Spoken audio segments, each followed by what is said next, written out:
Apa yang dituduhkan oleh Pak Roy Suryo CS itu kemarin ketika ada restorasi justice itu ternyata dia jahatnya bukan main, kami ini dikriminalisasi oleh Pak. Kan kayak gitu Pak. Ini kan politiknya adalah supaya menurunkan grade Pak Jokowi pertama kali ya, gitu kan. Dengan cara apapun, dengan cara mempermalukan dia dan sebagainya itu kayak gitu ya. Itu strategi yang ditempuh kayak gitu. Dan kemudian berikutnya sekarang lebih kelihatan lagi menurunkan grade-nya Pak Gibran kan gitu kan. Kan gitu kan. Berarti kalau orang yang berkeinginan seperti itu kan kayaknya kan nggak mungkin itu idenya si Roy, si Rismon, orang-orang yang jangan-jangan ada semacam justice kolaborator atau apapun itu istilahnya. Ternyata dua orang ini mungkin saja memberitahukan informasi tentang orang besar di belakangnya. Bisa jadi ada juga pemikiran seperti itu, Pak. Itu barusan gue bilang, Bang. Kalau misalkan ini dari yang mereka bertiga nih maju nih, Pak Jokowi tidak akan hanya memaafkan mereka, pasti ada terms and conditions.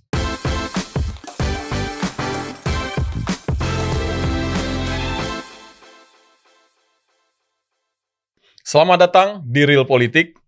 Di sini kita berbicara tanpa topeng, menelanjangi fakta apa adanya. Di sini kita memandang Indonesia tidak hanya dari sisi idealnya, tapi juga dari realitasnya. Pagi ini kita telah kedatangan bintang tamu, Pak Irjen Pol Purnawirawan Arianto Sudadi.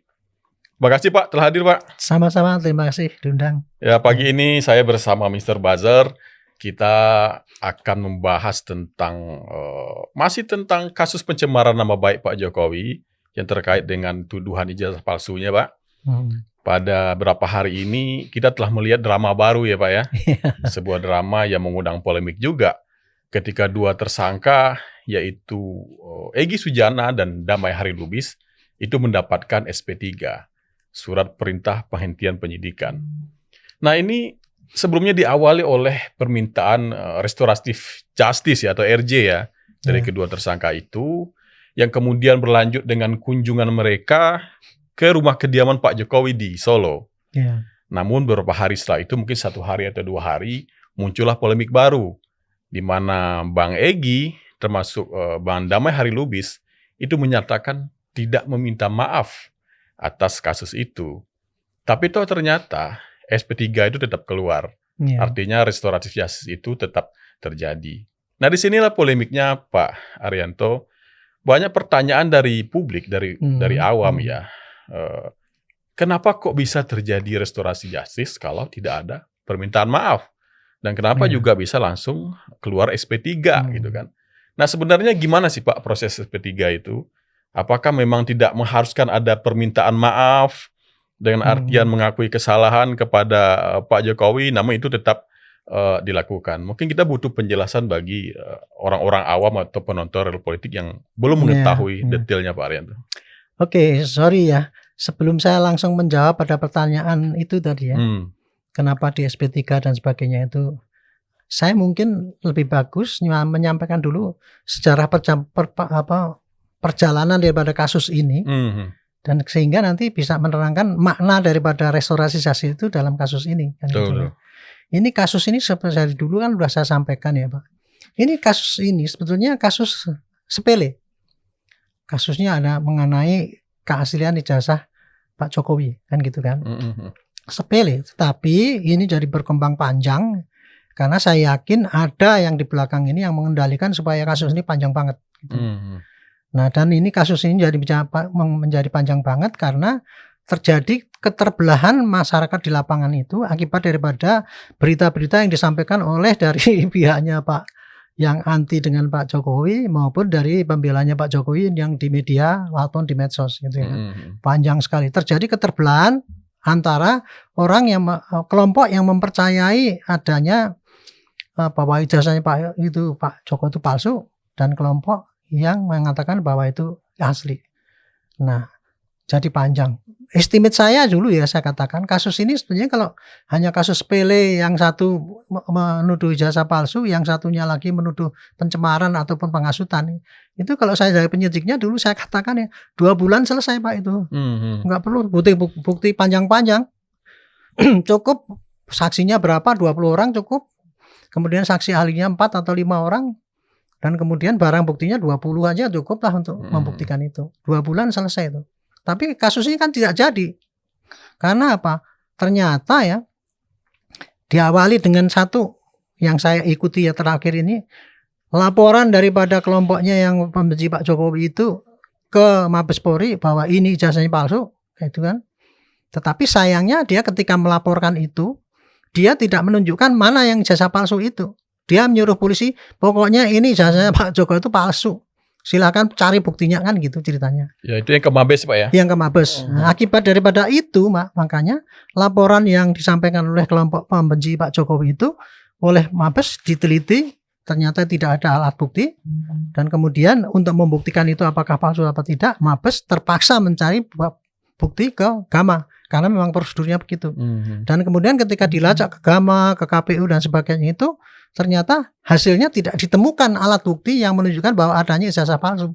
Sehingga laporan itu tidak diterima sebagai LP, tidak masuk dalam penyidikan. Kemudian dinyatakan identik. Dan kemudian itu dinyatakan identik itu menurut saya tindakan yang berlebihan daripada Mabes Polri. Karena dulu mestinya ya, begitu ada keterangan dari Gama yang mengeluarkan bahwa itu, kan waktu itu kan dipanggil semua kan, kita ke sana. Ini bahwa ini memang betul-betul asli Pak Jokowi lulus di sana, ini bukti-buktinya. Itu sebenarnya cukup. Tetapi karena ada desakan itu, sana mengatakan pakai penelitian, pembandingan, pakai forensik segala, pakai sampai itu Mabes Polri dalam penyelidikan sudah menggunakan lapor dan diumumkan. Dan yang diumumkan itu malah jadi bumerang, itu dianggap itu melanggar pidana. Karena oleh advokatnya. Nah inilah saya ingin sampaikan di sini. Advokat dari mereka itu kebanyakan ya menyoroti bahwa aparat itu kerjanya itu hanya didikte oleh Pak Jokowi. Kayak gitu. Sehingga ketika Mabes Polri ngecek pakai lapor untuk membuktikan bahwa itu identik, itu pun dikritik. Oh itu kan belum sampai ke penyidikan kok sudah pakai gitu. Nah gitu kok. Jadi contohnya gitu. Jadi dia selalu menyerang, menafikan kinerja aparat, bahwa aparat selama ini kerjanya nggak beres, didikte oleh Pak Jokowi dan sebagainya, sehingga membela sana. Kurang lebih begitulah. Makanya ketika laporan dia yang di Mabes itu dikatakan selesai itu pun dia nggak terima kan, minta gelar khusus dan sebagainya, itu pun diterima. Padahal Pak itu ya, kalau seandainya kasus ini sepele itu tadi Pak, itu untuk itu sebulan selesai itu urusannya. Tapi kan tidak sekarang. Ya. Satu lagi laporan yang ke Polda Metro yang Pak Jokowi melaporkan pencemaran. Dilaporkan kan, waktu itu pertama kali Pak Jokowi melaporkan bahwa itu pencemaran karena itu ini gitu kan. Terus kemudian waktu itu Pak Jokowi tidak mengatakan bahwa siapa yang dilaporkan, pokoknya dia datangnya inilah menyerahkan bukti-bukti yang ini kan gitu. Sementara di pihak lain juga ada kelompoknya pendukung Pak Jokowi, laporan di 3 relawan juga ada relawan melapor, tapi bukan hanya pencemaran, tapi hasutan, provokasi kan gitu kan. Jadi yang laporannya Pak Jokowi itu yang di Polda Metro itu adalah pencemaran, terus nama baik dan sebagainya, ditambah dengan provokasi, hasutan dan sebagainya kan gitu kan. Nah, diperiksalah di sana. Apa yang dituduhkan oleh Pak Roy Suryo CS itu kemarin ketika ada restorasi justice itu, ternyata dia jahatnya bukan main, kami ini dikriminalisasi oleh Pak. Kan kayak gitu Pak. Ini yang saya perlu sampaikan pada publik ya. Kayak gitulah caranya ya. Karena mereka itu selalu mendiskreditkan aparat, bahwa mengatakan kita itu didikte. Sampai kemarin pun, tadi malam bahkan saya, itu kita dianggap, itu pengacaranya ngomong-ngomong gini, wah ini semua sudah di framing, semua didikte. Dalam restorasi justice itu semua menuruti apa katanya Pak Jokowi, sampai penyidiknya dipanggil ke sana kan gitu kayak gitu. Jadi itulah strategi yang mereka terapkan oleh para advokatnya itu ya, menurut saya itu. Jadi apapun fakta itu nanti dibikin framing pokoknya baru dicari lagi. Framing baru bahwa aparat itu didikte oleh Pak Jokowi. Jadi yang kalau terjadi begitu, kayak gitu. kejadiannya nggak akan selesai di pihak mereka. Itulah yang saya bilang tadi ya. Ini kasusnya, makanya kalau saya menjawab tentang restorasi itu, nanti publik nggak nyambung ini kenapa kok jadi lamanya ini. Ya. Itulah yang terjadi Pak. Jadi ketika kemarin begitu tahu ini minta restorasi justice pengkhianat kan gitu. Ya, betul. Kan gitu kan terjadi. Itulah ya, karena memang strategi yang diterapkan oleh mereka itu baik advokatnya maupun Pak Roy-nya dan sebagainya itu memfitnah. Selalu disampaikan terus fitnah terus bahwa aparat itu suka nggak beres, kerja lapor itu nggak beres oleh si respon kan mengatakan gitu Pak. Nah ini yang perlu diklarifikasi ya kepada publik. Itulah yang mengakibatkan kasus ini jadi berkepanjangan karena adanya para orang-orang yang nekat itu tadi, yang dia memaksakan cara dia pembuktiannya itu kan dia akan mengatakan ini penelitian kan. Sudah dibantah bahwa ini penelitian itu penelitian abal-abal dan sebagainya, dia tetap nggak tahu diri gitu ya. Buruk aja itu mengatakan bahwa itu penelitian benar gitu kan. Bahkan dia mengatakan ini atas nama masyarakat seluruh Indonesia. Teman saya sendiri yang tadinya senior saya kok percaya pada itu. Itu akibatnya keterbelahan masyarakat itu akibat daripada penjelasan mereka kepada masyarakat yang mendiskreditkan aparat yang ada itu. Jadi itu lamanya kasus ini salah satunya karena mereka membuat narasi yang ternyata dilalahnya dipercayai banyak orang, sehingga harus sangat berhati-hati pihak penyidik yang ya itu karena ramenya itu, maka penyidik ya dalam menangani itu kan itu tadi menurut saya terlalu berlebihan, terlalu bertoleransi ya. Contohnya aja buktinya sampai 712 yang dikumpulkan, bukti digital ataupun apa yang lain itu. Saksi yang diperiksa sampai 110, saksi ahli sampai 20 lebih. Itu kan menurut saya terlalu. Itu pun masih belum yakin bahwa itu cukup berkasnya, sehingga waktu itu kan belum dikirim-kirim. Bahkan ketika itu yang pihak sana minta lagi itu supaya diadakan ini saksi yang meringankan. Oke, diturutin saksi yang meringankan, saksi ahli yang ini yang membantah itu dikasih kesempatan, tetapi sampai 1 bulan lebih nggak diajukan. Sekarang balik sama mereka mengatakan kami sudah mengajukan tapi kami tidak dipanggil oleh penyidik. Betul. Kan itu kan jadi berita yang terjadi itu simpang siur. Antara ini sebetulnya memperlama itu dari pihak penyidik atau dari pihak Jokowi atau dari pihak mereka ini kan gitu kan. Itu yang terjadi di lapangan. Nah mereka saling tuduh-menuduh. Saya sendiri juga waktu sampai sekarang belakangan ini ada heran. Ini penyidik ini apa sih maunya kan? Saya udah ngomong, ketika saya tanya siap, tidak ada masalah Pak, jalan terus gitu. Saya kemarin waktu itu kaget juga. Kira-kira sebulan yang lalu ternyata kan saya pernah menyarankan gini, itu minta saksi yang ringan untuk dimasukkan, yang meringankan silakan aja, tetapi nggak usah nunggu itu deh, saya bilang itu kalau berkasnya udah cukup ya kirim aja ke jaksa.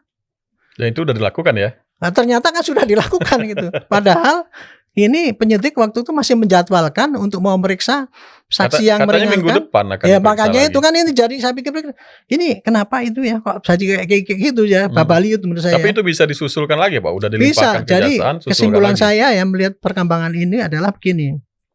Jadi di satu sisi penyidik itu sangat hati-hati melihat yang rame-rame yang di lapangan itu supaya tidak jadi liar gitu ya.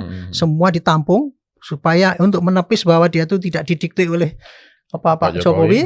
Makanya dia apapun yang dia minta diturutin kan itu. Minta saksi yang meringankan turutin silakan. Walaupun kemudian sampai 1 bulan nggak diajukan. Nah belakangan dia ngajukan, tapi ini bantian si penyidik yang tidak langsung meriksa itu kan. Nah saya pikir waktu itu kan, wah ini kalau mesti meriksa ini lagi, ini kapan ngirimkan yang sana kan gitu. Tiba-tiba tanggal berapa kemarin diumumkan, saya nggak duka itu. Wah sudah dikirimkan tapi yang 3 yang dikirimkan kan gitu kan. Iya. Gitu. Nah terus yang ditambah lakon-lakonnya aja yang dikirimkan. 3 gitu. Tambah lagi sekarang gonjang-ganjing rame lagi ketika Pak Eki Sujana itu minta minta RJ itu tadi. Nah sekarang saya akan menjawab mengenai RJ itu tadi. Inilah itu tadi ya posisi itu ya, gonjang-ganjingnya RJ ini dalam konteks itu tadi yang sudah kasus yang sudah panjang itu tadi. Ini bagian belakang ya menurut saya itu. Bagi saya ya RJ ini adalah suatu perwujudan daripada sistem hukum ya. Karena kita kan baru menganut KUHP yang baru ya, dan KUHP yang baru juga. Semangat kita untuk menyelesaikan gonjang-ganjing persengketaan yang terjadi di publik, di masyarakat itu ya. Kalau dulu kan kita pakai KUHP lama maupun KUHP yang lama itu kan framing kita itu untuk menyelesaikan itu kayaknya apa kasus yang terjadi, kemudian siapa tersangkanya, kemudian dipidanakan tersangka itu supaya tidak mengulangi lagi ataupun tidak memberikan contoh pada yang lain. Dulu konsep berpikir kita untuk pidananya kayak gitu. Nah kalau sekarang beda Pak, kita lebih mengutamakan bahwa apabila menyelesaikan suatu sengketa di dalam masyarakat itu bukan mencari siapa pelakunya kemudian dihukum, tetapi meredakan konflik ini.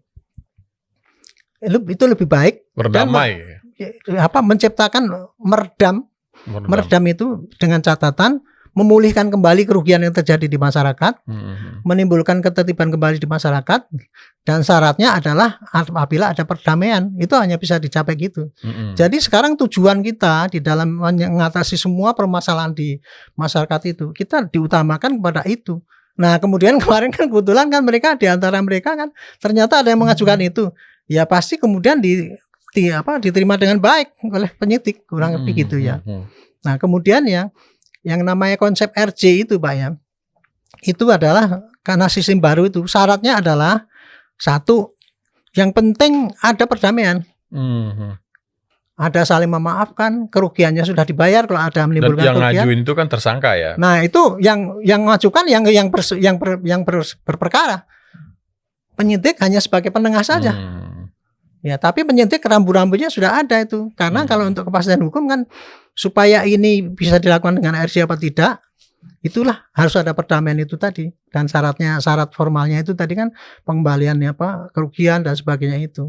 Nah, tapi untuk caranya kan kemudian diatur harus begini tertulis gitu. Nah, itulah yang kemudian kemarin disanggah oleh para advokatnya Pak Roy itu. Itu melanggar itu RJ-nya melanggar Iya. melanggar aturan. Saya katakan itu aturan itu Pak, di dalam aturan hukum itu tidak pernah ada aturan yang sangat rigid itu nggak ada.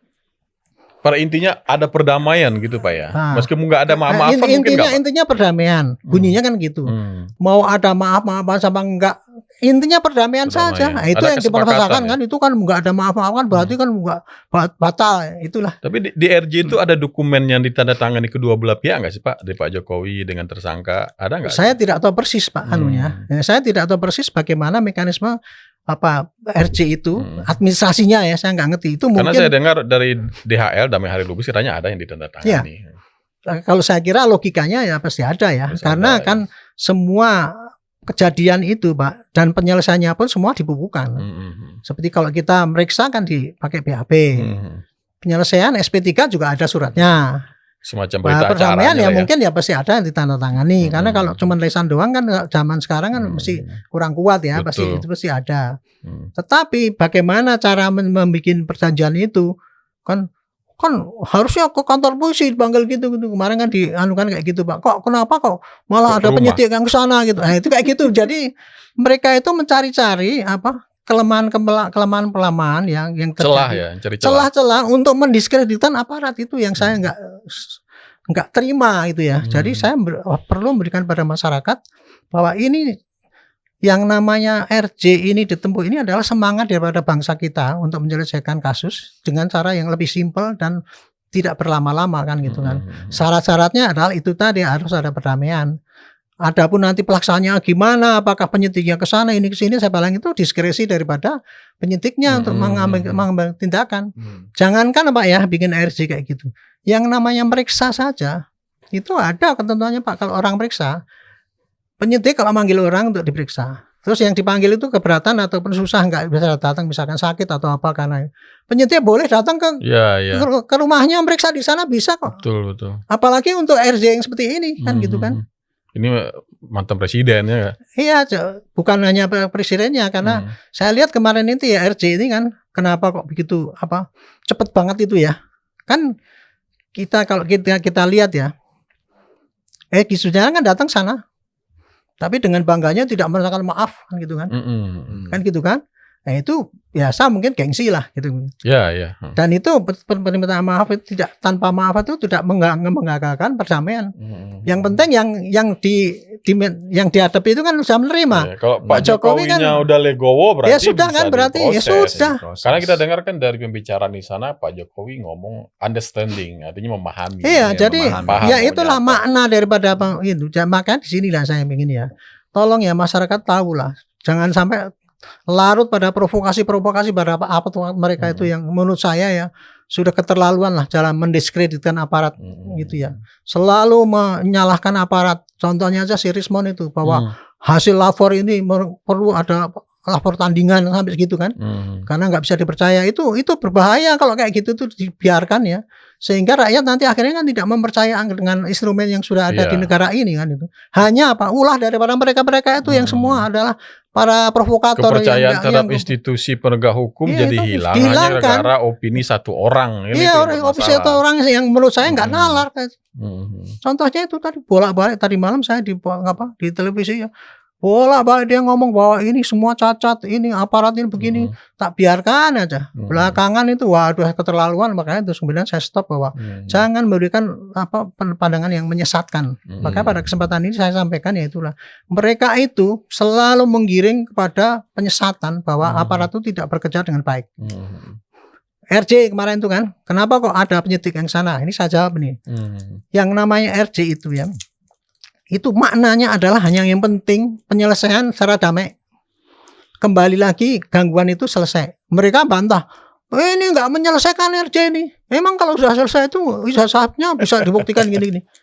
Saya katakan RJ antara Pak siapa?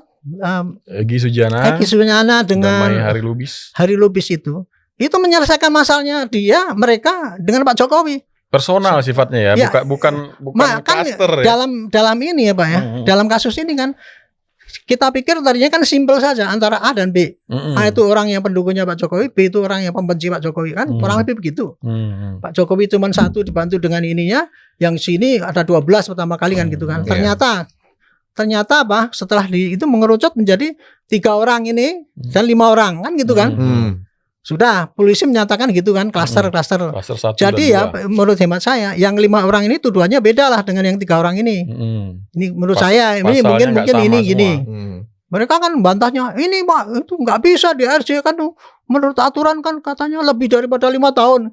Itu Pak menggiringnya itu advokat itu. Yang pertama karena nggak ada permintaan maaf, yang kedua juga karena itu kayak gitu digiring-giring pasal yang di atas 5 tahun nggak bisa. Dia menyesatkan pemahaman mengenai RJ itu padahal ya menurut saya ternyata Pak setelah diuncai itu kemarin kan ternyata kan terjadi friksi ya.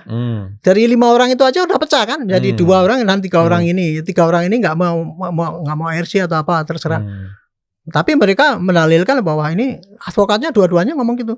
Nggak menyelesaikan ini RC ini contohnya. Jadi seakan-akan memberikan penjelasan pada masyarakat bahwa RC yang ditempuh oleh polisi itu hanya mengikuti kemauannya Pak Jokowi. Itu kan konyol Pak gitu. Tapi padahal sebetulnya kalau dilihat di sisi Pak Jokowi ya bro ya, itu terlihat kok kalah set gitu loh. Kenapa? Kok ngasih maaf kepada orang yang tidak meminta maaf kan gitu. Dan mungkin kalau kita lihat secara politis itu mungkin Pak Jokowi menunjukkan bahwa kasus ini sebenarnya sederhana seperti yang kata Pak Aryato tadi dan bermaaf-maafan aja sebenarnya bisa diselesaikan. Ini saya berusaha sampaikan kepada masyarakat itulah contoh mereka itu yang menurut saya. Karena kebaikan daripada Pak Jokowi ini bukan saya membela Pak Jokowi tapi kebaikan Pak Jokowi yang mau menerima Pak ya sesuatu itu walaupun dia udah sangat terhinakan tadinya. Kalau dulu lihat rekodnya kan Pak bagaimana sih itu Pak Eki itu kayak kasarnya kayak gitu ya. Itu ijazahnya tidak hanya S1, ijazahnya dari SD sampai SMA kan masalah gitu, ijazahnya dipertanyakan. Kan tidak begitu datang beliau sangat menghargai kan menghormati bahwa itu adalah ungkapan daripada bahwa sengketa ini marilah kita selesaikan dengan baik. Nggak perlu minta maaf, nggak perlu. Tapi begitu dia datang itu sudah tunjukkan kan gitu kan. Dan saya waktu itu yang saya dengar keterangan dari Pak siapa itu. Pak Eki terpaksa ini dalam menurut saya terpaksa ke sana karena apa? Kan waktu itu kan dia dicekal kan. Betul. Iya. Dia dalam keadaan sakit. Gara-gara dicekal itu karena kan dia nggak bisa keluar negeri, berobat. Makanya salah satu caranya dia adalah strateginya harus ini dihentikan kasus ini kan. Nah segitu coba. Begitu datang langsung Pak Jokowi memberikan gitu. Menurut saya itu kan suatu kemujizatan ya. Seandainya Pak Jokowi itu waktu itu dendam nggak mau, enggak biar aja dia nanti nggak bisa diobatin, kan gitu kan. Jadi itulah win-win solution. Ini contoh kebesaran hati Pak. Betul. Kebesaran hati yang saya gitu kemudian ditimbali oleh mereka itu dia usahakan itu pengkhianat. Itu itulah yang jadi bisa dilihat sebetulnya perdamaian ini semua orang mendapatkan manfaat masing-masing dan seharusnya dirayakan sebetulnya sebagai sesuatu yang baik, bukan sesuatu yang dicari salahnya kan begitu. Kalau saya melihatnya ini ya Pak, saya kan pengen kasus ini supaya segera selesai, supaya rakyat tidak semakin terbelah kan gitu kan. Nah ini dengan adanya 2 orang ini selesai kan, wah saya senang sekali karena dengan cepatnya menyicil kan. Ya. Sekarang tinggal berapa? 3 sama 3 kan 6. Gitu kan. Kan 3 sama 3 gitu 3 ya. 3, nggak apa-apa. Kalau mereka mau selesai dengan itu ya lebih baik gitu. Tapi itu yang saya sayangkan ya. Ada orang yang mau berbuat baik ya, ingin membuat dunia lebih baik, tapi mereka demikian jahatnya ya Pak. Terus mengompori kepada pihak kita itu yang memfasilitasi suatu kebaikan, dianggap kita itu apa? Kaki tangannya Pak Jokowi kan gitu. Ini yang itu menurut saya ini provokator yang harus dihentikan. Kayak gitu loh Pak. Itu jadi, pelajaran utamanya Bro ya. Iya, jadi ya kembali jangan selalu melihat kebaikan yang terjadi itu sebagai sesuatu keburukan. Nah, itu mungkin dari pendukung Pak Jokowi pun sebenarnya saya lihat ada 2 blok juga ya Pak ya. Yang setuju atau suka adanya RJ, ada juga yang tidak suka, maunya udah di penjara aja gitu kan. Ya. Tapi ternyata Pak Jokowi memilih ya kalau minta maaf dimaafkan. Tapi mungkin ada beberapa orang yang kemarin katanya 3 orang mungkin tidak gitu kan. Kan mungkin terlalu menyakitkan mungkin itu ya. Tapi kalau kita lihat dari sisi politis ya Pak Jokowi kelihatan orang yang memang mau memaafkan seburuk apapun yang dituduhkan orang. Dan dari sisi Bang Egy pun seperti Pak Arianto tadi ya memang dia ngambil manfaat juga. Yang pertama bisa berubah. Ya pasti dong. Saya yakin Pak Egy itu terpaksa dia minta supaya di SP3 ya, karena tanpa itu dia nggak akan mungkin dia bisa untuk demi kebaikan dia sendiri kan gitu kan. Dan Pak Jokowi pun sebenarnya berkorban juga. Masalahnya gini, setelah bertemu, wah saya nggak minta maaf, artinya kan nggak ada kredit ke Pak Jokowinya sebetulnya. Cuma Pak Jokowi ya biarlah kalau orang sakit ya silakan saya maafkan, mungkin gitu aja. Dan Pak Jokowi dilaporin kayak gitu pun kan dia nggak apa-apa lah sudah kan gitu, nggak masalah kan. Dia yang memasakkan malah orang lain kan. Provokator itu yang mengatakan bahwa itu nggak sah, yang ini RJ itu kan nggak sah karena nggak ada maafkan. Bahkan ada tuduhan uang segala Pak. Itulah sudah difitnah kayak gitu ya Pak Jokowi kan masih besar hati ya, itu enggak masalah lah, itu kan hanya orang lain. Itu Pak, ini jadi gambaran ini ya, kasus ijazah palsu ini saya tidak rela betul ya rakyat digiring-giring untuk terus mendiskreditkan Pak Jokowi dan untuk terus menyalahkan aparat yang didikte oleh Pak Jokowi itu. Dan semua tindakan-tindakan yang tadinya untuk kebaikan ya Pak, demi kemaslahatan masyarakat semua, demi ketertiban, tapi terus dikompori oleh mereka itu sebagai suatu tindakan yang melanggar hukum. Nah ini yang saya tidak, makanya belakangan ini saya agak keras Pak, kalau mengkat para advokat yang memperjuangkan mereka itu dengan dalihnya hukum, ini melanggar hukum, melanggar ketertiban hukum kayak gitu kan. Tapi intinya ternyata kan dia akan mengadu domba rakyat untuk saya dengar celetukan Bang Andi Azwan Pak di salah satu acara di TV. Ini kayaknya pengacara mereka ini yang Roy Suryo Cias ini tidak ingin kliennya terbebas nih, malah ingin masuk penjara karena nggak mau RJ, maunya masuk ke pengadilan gitu kan. Ya, biar mereka juga bisa kerja gitu kan. Tapi ada bagusnya juga sih kalau lanjut ke pengadilan akhirnya ada keputusan hukum yang mengikat ya Pak. Walaupun saya nggak yakin akan selesai. Karena kan kalau kepercayaan itu tidak dibangun dari sekarang, justru yang dibangun adalah ketidakpercayaan terhadap institusi, ya akan selamanya akan meragukan keputusan itu. Ini permasalahannya kalau misalkan kita lihat targetnya itu adalah, again, secara politik jelas ini targetnya adalah kepada Gibran dan Jokowi, tapi yang diincar sekarang adalah kepercayaan terhadap institusi. Iya, jadi gini Pak, strategi mereka itu Pak ya, kalau saya boleh membaca ini politiknya kan gitu kan. Ini kan politiknya adalah supaya menurunkan grade Pak Jokowi pertama kali ya, gitu kan. Dengan cara apapun, dengan cara mempermalukan dia dan sebagainya itu kayak gitu ya. Itu strategi yang ditempuh kayak gitu. Dan kemudian berikutnya sekarang lebih kelihatan lagi menurunkan grade-nya Pak Gibran kan gitu kan. Kan gitu kan. Berarti kalau orang yang berkeinginan seperti itu kan kayaknya kan nggak mungkin itu idenya si Roy, si Rismon, orang-orang yang ya nggak. Kalau tujuannya itu mendowngrade-nya Gibran, apalagi sekarang si Resmon jelas itu. Maskulkan itu kan, cita-cita kita itu. Iya. Maksulkan itu. Apa iya sih seorang Resmon yang kayak gitu yang apa? Dia segitu besarnya itunya. Ya, itu apa itu? Nah, justru itulah maka kemudian ya. Ini kasusnya harus diselesaikan. Saya pribadi dari dulu ya, kalau untuk mengenai apakah ijazahnya Pak Jokowi itu asli apa tidak, harus sampai di pengadilan Pak nanti itu. Tapi nanti kan itu kan pengadilannya pencemaran nama baik Pak. Iya, apakah mungkin di situ dibuktikan bahwa ijazah Pak Jokowi asli atau hanya diperlihatkan saja? Begini jadi bayangan saya nanti kalau seandainya kasus ini kan kasusnya yang dikirim ke sana kan kasus adalah satu pencemaran, penghinaan dan kemudian hasutan kan, apa itu fitnah kan gitu kan. Bukan murni ijazah palsu. Bukan ijazah palsunya. Nah, kasus apa? Dalilnya untuk menunjukkan bahwa ini penghinaan dan sebagainya itu kan adalah mengumumkan bahwa itu ijazahnya Pak Jokowi itu asli apa palsu kan ya, Pak Jokowi menggunakan ijazah palsu. Yang dibuktikan oleh hakim adalah apakah Pak Jokowi itu menggunakan ijazah palsu apa tidak. Itu yang dibuktikan, Pak. Nah, untuk mengutukan itu ijazahnya itu palsu apa tidak, pasti ijazahnya akan diperiksa di situ, Pak, nanti. Untuk kayak menentukan lab 4 lagi iya, kayak Mabes Polri. Nah, untuk hakim supaya mempunyai keyakinan bahwa ijazahnya Pak Jokowi itu asli atau palsu, dia pasti nanti akan panggil UGM, panggil saksi-saksi yang lain yang mengatakan bahwa itu asli kan gitu kan. Kemudian akan membandingkan bukunya Putih Resmon itu.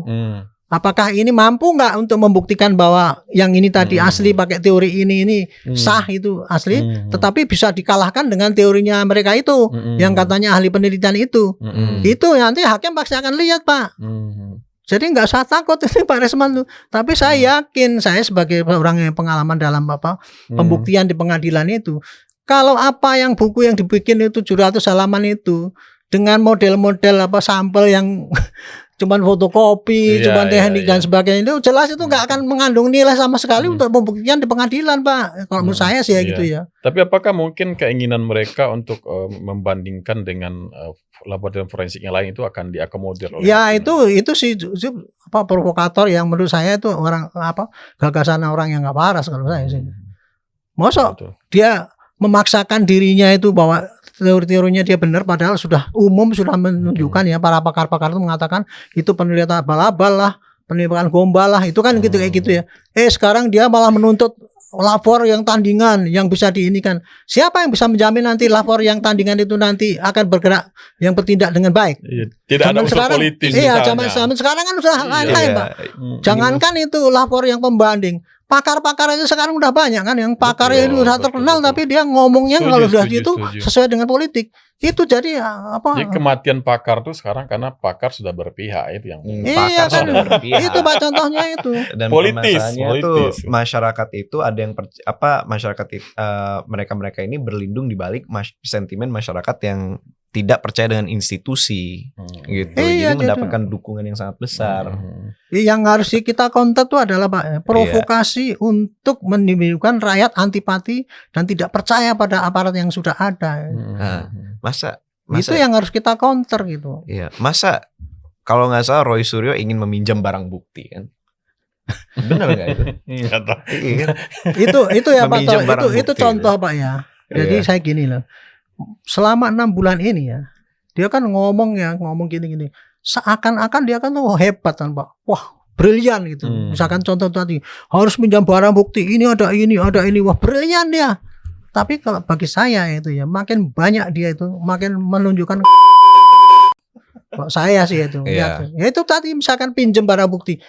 Kan nggak mungkin dalam hukum. Resmon sendiri Pak diambil disobek gitu. Bisa aja kan Bang. Siram bensin habis. Dulu Resmon pernah ngomong, saya ahli hukum tapi saya tidak tahu hukum. Pernah kan?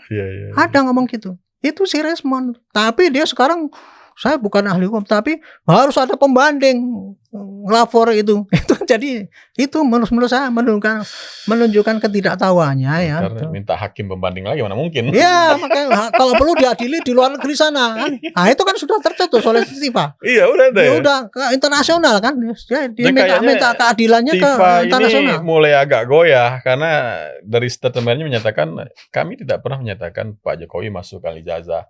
Tapi kami hanya mengatakan ijazah itu palsu. Ini mulai agak goyang nih.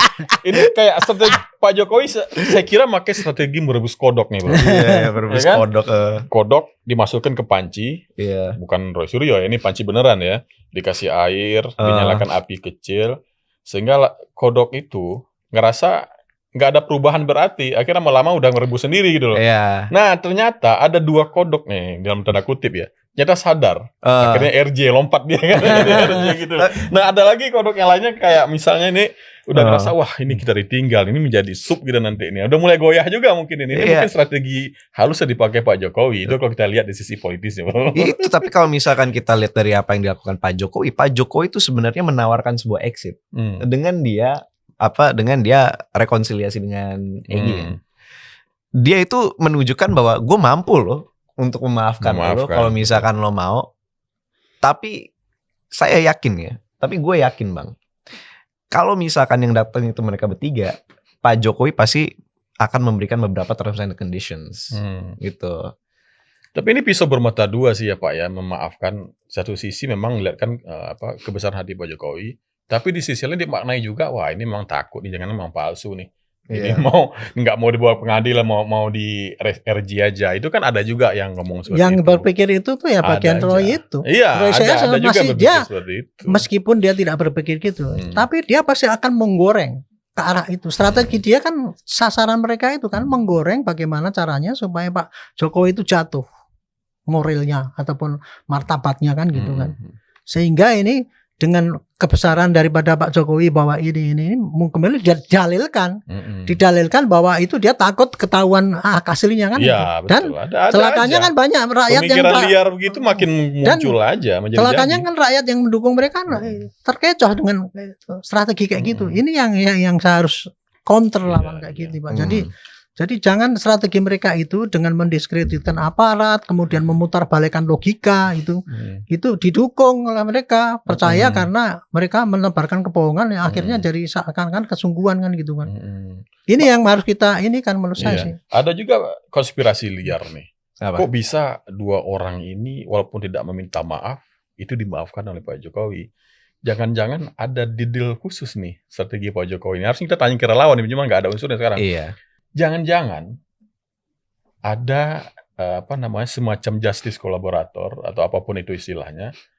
Ternyata 2 orang ini mungkin saja memberitahukan informasi tentang orang besar di belakangnya. Bisa jadi ada juga pemikiran seperti itu, Pak. Itu barusan gue bilang Bang, kalau misalkan ini dari yang mereka bertiga nih maju nih, Pak Jokowi tidak akan hanya memaafkan mereka, pasti ada terms and conditions. Lu harus kasih sesuatu juga ke gue. Harus ada syarat itu. Ada syaratnya itu ada bargainingnya. Jadi syaratnya tuh di situ. Terms and conditionsnya siapa nih, operasi apa nih di balik ini nih, targetnya apa, KPI-nya apa. Jadi kalau nanti tiba-tiba ada arah-arah ke situ, bisa jadi konspirasi itu betul ya nggak? Bisa jadi konspirasi itu betul. Kalau misalkan mereka bertiga dimaafkan, artinya Pak Jokowi sudah mengetahui musuh utamanya siapa. Nggak ada makan siang gratis loh. Nggak ada makan siang gratis. Ya kalau kita itu mencermati ya bagaimana strategi yang mereka gaungkan itu kini, itu kan semua kan mereka menciptakan suatu rumors ya, rumors bahwa semuanya diputarbalikkan lah dengan satu kebesaran hati daripada Pak Jokowi yang mau menerima ini secara cepat itu.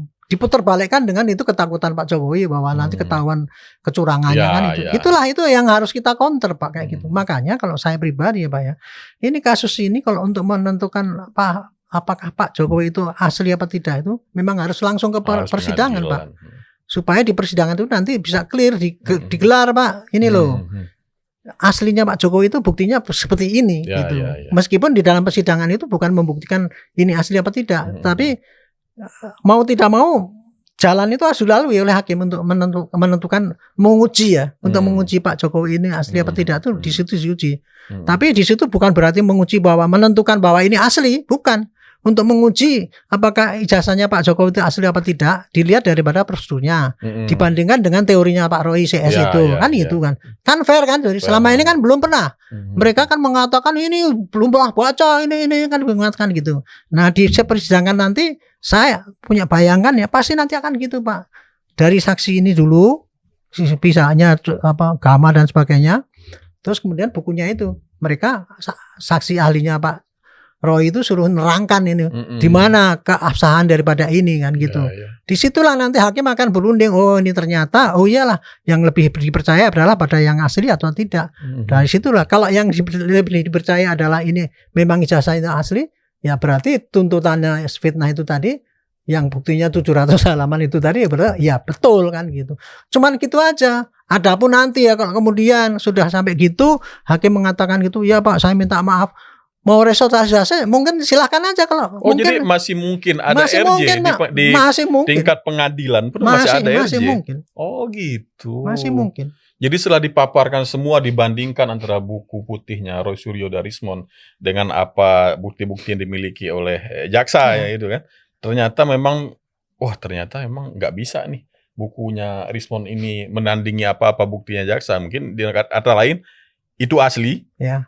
Masih bisa mungkin di RJ itu ya. Masih. Jadi RJ itu ya sekarang di dalam KUHP itu dalam hukum yang baru itu RJ itu kan diatur dalam bab tersendiri itu. Kalau dulu yang namanya RJ itu tidak ada Pak di dalam KUHP yang lama. Tetapi waktu itu jaksa dan polisi sudah mau mulai menerapkan RJ dengan cara sembunyi-sembunyi dan menurut saya dalam tanda petik itu ilegal sebetulnya. Ya bukan ada perpolnya itu Pak ya. Itu perpol itu dibikin juga karena niru-niru jaksa yang ngambil keputusan dulu kan gini. Saya pernah kan orang mencuri motor oleh jaksa dibebaskan karena sudah minta maaf. Dulu kan gitu. Saya kaget loh. Lah, kok kayak gitu? Karena setahu saya Pak dalam KUHP yang lama itu Pak, kasus itu hanya bisa dideponir Pak. Kalau deponering itu kalau yang mendeponir adalah jaksa agung. Kalau itu untuk kepentingan masyarakat secara luas kira-kira gitu. Atau kasusnya kasus yang ringan Pak. Atau tersangkanya yang sudah usur. Hanya itu Pak yang. Nah, kalau waktu itu pencurian motor kan 5 tahun hukumannya. Orang minta maaf kemudian di RJ. Nyatanya kan publik kan tidak ribut kan. Nah, karena itulah maka kemudian polisi ikut-ikut bikin perpol Pak. RJ itu. Nah, RJ itu adalah itu tadi teori penghukuman, penyelesaian suatu masalah masyarakat yang tidak memfokuskan pada penghukuman orang, tetapi untuk pada pemulihannya keadaan masyarakat itu tadi. Pulihnya keadaan, syarat-syaratnya adalah ada perdamaian, ada maaf-maafkan, ada mengembalikan kerugian. Itu Pak, itu dibikinlah perpol itu. Nah, perpol itu tidak ditentang oleh masyarakat kan ternyata kan, karena itu baik kan. Dan saya ya Pak terus terang yang namanya RJ ini saya mendambakan dulu saja. Saya masih pangkat letnan 1 sebelum KUHP itu dibentuk. Kapolsek paling itu ya? Saya nggak pernah jadi kapolsek. Saya cuman saya bikin saya gini. Kenapa saya punya gagasan gitu? Saya kan dikasih operasi. Saya melihat data Pak, data di dalam kriminal satu polsek. Saya dulu di Temanggung. Itu rata-rata sana tuh kejahatan tercatat ada 17 sampai 18 gitu, kurang lebih gitu Pak. Itu Kak di penyelesaian perkaranya Pak. Kalau kita laporkan kan kita dulu harus di atas 50% gitu. Ya cuman tulisan aja Pak. Padahal kalau kita lihat apakah itu diselesaikan cara ini? Enggak ada Pak. Karena kemampuan dari Polres itu waktu itu anggotanya Polres saja kasatnya cuman 7 orang kok. Jadi kalau mau pakai aturan yang pakai KUHP Pak, yang namanya KUHP itu Pak, membuat satu berkas itu paling enggak 3 bulan tuh bisa jadi P21. Jadi penyelesaian perkara itu dulu waktu di level itu ya, itu kan pakai pembinaan Pak istilahnya. Pembinaan itu adalah ya itu tadi wujud daripada penyelesaian di luar wujud dari penyelesaian di luar pidana yang sampai ke tahap ya perdamaian itu. Tapi gini Pak, nyolong ayam itu Pak, perselingkuhan itu dulu kayak gitu. Iya, tuh. bisa ya. Kayak Nah, gitu. kalau di Dari dulu itu mestinya. kasus Roy Suryo, Raymond dan Tiva ini kan mereka tuh ada pasal yang di atas 9 tahun kalau nggak salah ya, ada manipulasi atau apa. Nah, itu masih mungkin untuk RJ di tingkat pengadilan nanti. Saya ya begini Pak ya. Yang namanya RJ itu ya, itu teorinya kan ngomong, itu kan dari advokat mereka kan ngomongnya gitu. Syarat-syarat daripada RJ itu harus hukumannya kayak gitu. Saya kembalikan tadi kepada itu tadi RJ yang diterapkan oleh jaksa sebelum ada KUHP ini. Itu dulu ya sebelum ada KUHP ini ada menampung RJ saja. Dulu jaksa juga menerapkan kayak itu nggak ada yang protes. Itu Pak. Jadi, nah sekarang ini RJ kemarin kalau ditentukan bahwa hukumannya itu harus lebih daripada ini gitu ya. Lebih 5 tahun itu ya, nggak boleh di RJ itu. Itu adalah ketentuan yang sudah ada ya. Tapi dalam prakteknya ya, sekarang hukum ini yang hukum pidana ataupun KUHP yang ini ya, kan tujuan daripada hukum kan tidak hanya kepastian hukum, tetapi pada keadilan. Jadi kalau saya pribadi ya Pak, kemudian RJ itu kemudian dibatasi lagi Pak, dengan ancaman hukumannya sebenarnya, saya kira itu nanti dalam prakteknya tidak akan berlaku lagi Pak. Seperti yang diterapkan RJ oleh jaksa dulu waktu membebaskan orang pencuri motor itu, karena pada aspek keadilan. Dan ini Pak, mengenai aspek keadilan ini saya sangat menekankan ya. Dulu sebelum ada ini Pak, saya pernah dulu ngasih ceramah pada anak-anak Kapolres seluruh Indonesia ini mengenai pencurian kakao itu Pak. Ya, nenek mencuri 2 kilo kakao dalam perusahaan kan dihukum itu. Dihukum, saya itu waktu saya kasihkan penjelasan gini. Ini nggak benar nih penegakan hukum kayak gini ini. Kita tuh sebagai penegakan hukum itu harusnya melihat pada keadilan lah, jangan semata-mata pada. Kapolresnya berdiri Pak waktu itu, tidak bisa dan menurut hukum harus begini nih. Itulah contohnya Pak, kalau kita berpegang pada kepastian hukum itu tadi, sama juga penafsiran mengenai tadi RJ kemudian harus di atas itu kan. Saya pribadi tidak setuju Pak dengan aturan gitu. Tapi kalau pengacaranya mereka sendiri menyatakan harus begitu, artinya mereka menutup kemungkinan sendiri untuk RJ di pengadilan. Ya, makanya inilah Pak. Itu akal-akalan yang menurut dalam hati. Mereka itu selalu mencari celah-celah gitu, bahwa aparat ini tidak menepati aturan gitu Pak. Makanya kan mereka mengatakan RJ itu melanggar, SP3 melanggar. Saya pikir itu, kalau saya ya, betapa jahatnya itu Pak ya. Jadi kalau menurut Pak, otak mereka itu betapa Arianto, jahatnya Pak gitu ya. Ada nggak kemungkinan Roy, Raymond, Tiva nanti meminta RJ di pengadilan? Kalau melihat kondisinya sekarang. Saya tidak tahu ya. Ya tergantung dari kepentingan dia lah. Dia itu masih butuh cari duit apa enggak gitu. Gitu aja. Karena nggak bisa ditebak Pak orangnya seperti mereka itu. Tapi kemungkinan itu tetap ada ya kalau mereka. Kalau saya ya Pak, yang namanya penyelesaian itu, karena saya membaca undang-undang itu Pak, hakim di dalam memutus itu tidak hanya mengejar pada kepastian hukum, tetapi pada keadilan. Itu loh Pak, yang namanya keadilan sekarang ini Pak, kalau orang yang bersengketa, kalau sudah diselesaikan dengan RJ, itu kan namanya keadilan Pak. Iya. Lebih tinggi daripada hukum yang berlaku kan. Itu hukum itu kan untuk menegakkan keadilan. Iya. Perdamaian. Ini semangat ini Pak mengenai penekanan pada keadilan ini baru belakang ini aja di sistem hukum yang baru. Kalau dulu enggak. Makanya itu tadi terjadi kasus kakao tadi yang sampai Kapolres tadi protes bahwa itu enggak boleh gitu. Saya dulu sebelum ada ini susah Pak. Kita memberikan penjelasan pada rakyat polisi ya. Anda itu ya kalau bertindak jangan hanya legalize. Hanya bertindak legal aja, tetapi harus legitimate. Legitimate itu diakui oleh publik.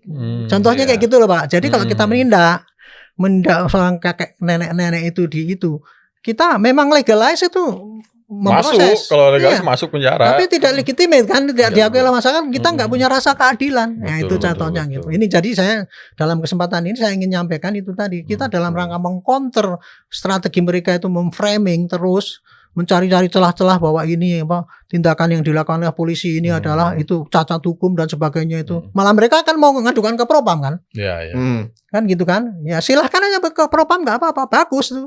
Artinya supaya polisi lebih berhati-hati dan polisi juga harus pandai menjelaskan pada masyarakat bahwa tindakan yang dilakukan itu adalah demi keadilan. Gitu Pak. Gitu. Tapi lucu ya, Egy Sujana dan Bang Damai itu yang RJ dan SP3, tapi kok yang lainnya yang komplain. Ini kan hukum kan hubungannya antar person. Iya, antar person. Ya kan lu coba itu urusan mereka sendiri kan itu. Urusan mereka sendiri urus gitu ya. Makanya kemarin kan saya katakan, ya kalau mengatakan ini salah hukum, kesalahan penerapan hukum di dalam penyelidikan dan penyidikan itu hanya dilakukan melalui pra-peradilan. Hanya itu, kalau itu melanggar aturan ya Pak. Tapi kalau melanggar norma hukum itu, itu baru bisa dilaporkan dengan LLP.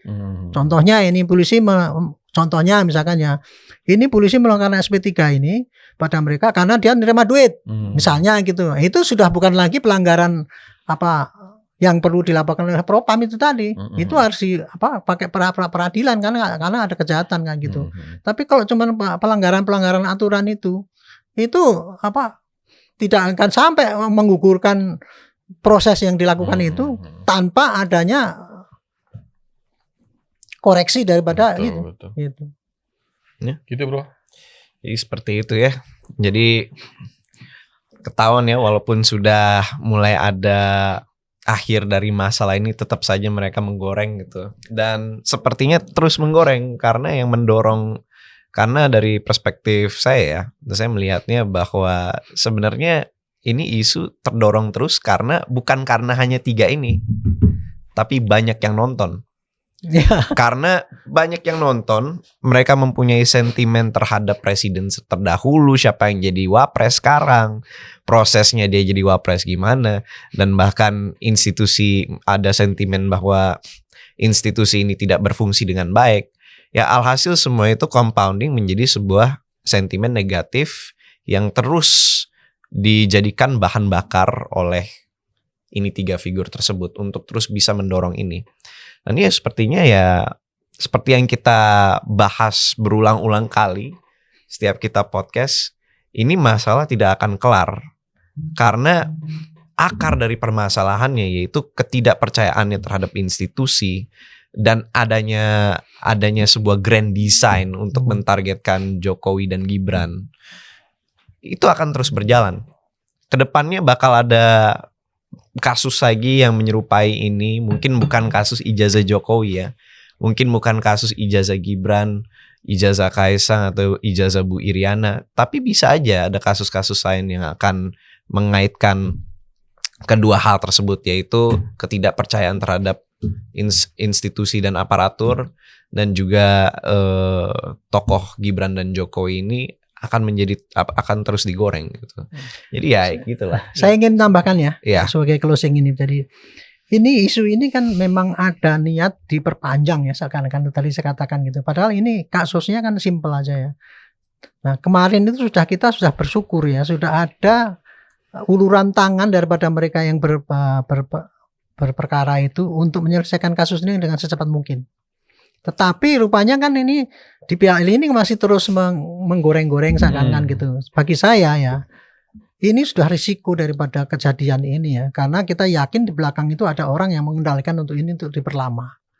Hanya yang perlu diwaspadai oleh masyarakat adalah marilah kita waspadai, kita lihat siapa yang sesungguhnya ini hanya ingin menggoreng-goreng dan kemudian menimbulkan perpecahan antara rakyat ini dengan logika-logika yang nggak benar itu tadi.